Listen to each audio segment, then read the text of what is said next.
Lovecraftian horror-looking, fun and engaging shooting game.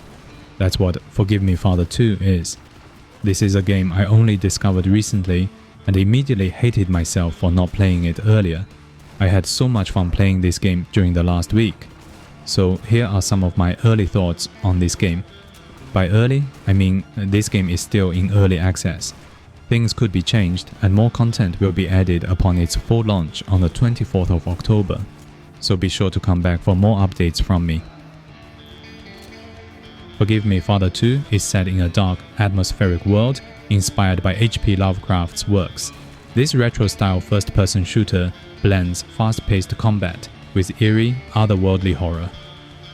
Now, you may have noticed the art style of this game is very similar to what's used in the Borderlands series.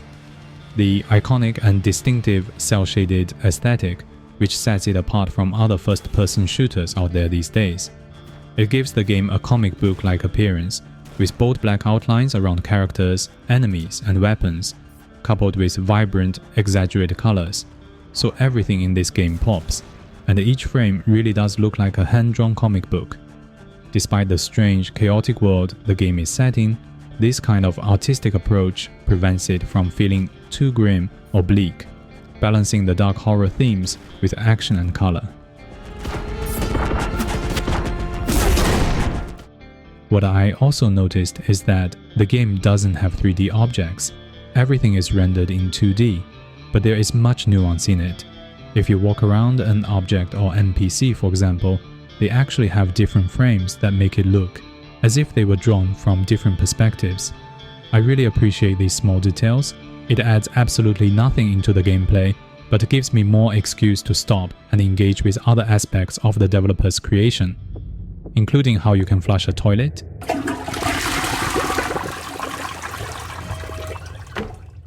the combat style. On the other hand, I think the best comparison is Doom, particularly the 2016 reboot, and Doom Eternal. It's fast, visceral, and relentlessly intense. You're always running, jumping, or dodging while switching between a variety of powerful, brutal weapons.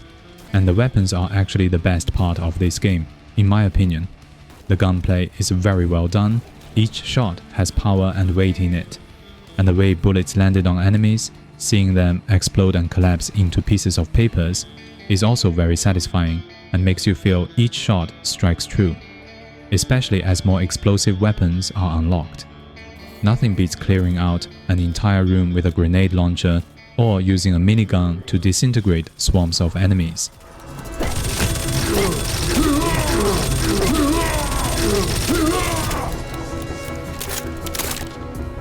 There are some weapons, however, inherently overpowered than others. Handguns feel quite useful in most situations. Revolver does a more blast radius for the first shot, extremely useful for, surprisingly, sniping enemies. Normal pistols can shoot and reload very fast. It's simply one of the best choices in the run and the gunplay style this game demands. This unfortunately makes the shotgun feel less appealing. It doesn't offer too much more damage, and most of the enemies can be killed in a few shots anyway. So I do think there is some more tuning required in terms of balancing. As you progress the game, more weapons can be purchased and unlocked. They also start to adopt this strange, organic theme. Some of them can be quite exaggerated and over the top, but these weapons are by far the most powerful ones, so you will need to play enough into the later part of the game to be able to unlock all of them.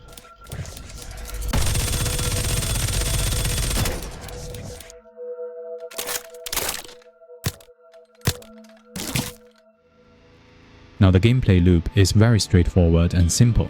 You will be thrown right into a level from the beginning without much intro. Each level takes around 10 to 20 minutes, and after each level, you will be teleported back to a place called the Asylum, which functions as a hub for you to rest, save and purchase weapons.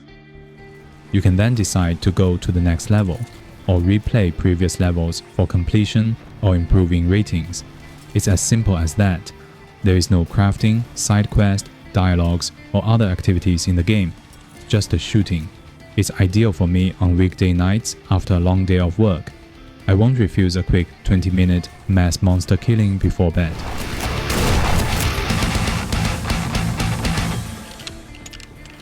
Although, I should say that the difficulty for each level and enemy type feels a bit unbalanced. I played on both normal and hard difficulties.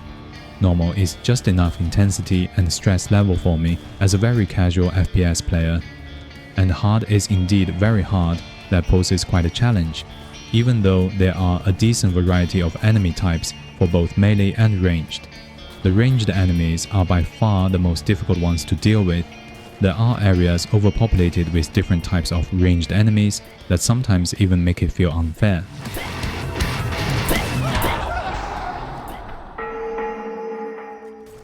Each level is designed differently as well. Most of them are the standard blast through swarms of enemies until you reach the end type of level design. But they are all set in different places with a variety of themes. One of my favorites is the trenches. It's in an open battleground and it requires a bit more accurate shooting style. It suddenly pulled me from the Doom-like fast gun combat into a standard Call of Duty shooting game. You feel you are in control of the battlefield. And unfortunately, there are also levels that are tedious and annoying. They are either always very dark, and enemies can somehow see you from afar and shoot at you, or full of explosions, and one stray bullet means instant death. I wish I never have to go through them again. But at the end of the day, it is very much a decent indie game that can give you dozens of hours of playtime, very quality time no less, with little to non-filler contents, just the shooting. And the bonus for me is that it also runs smoothly on Steam Deck. For a £17 price point, it's an easy recommendation from me. Now, I hope you find this video helpful. Remember to subscribe for more game reviews and walkthroughs. Also feel free to join my Discord if you are looking for a community to play games with. Thanks for watching and see you next time.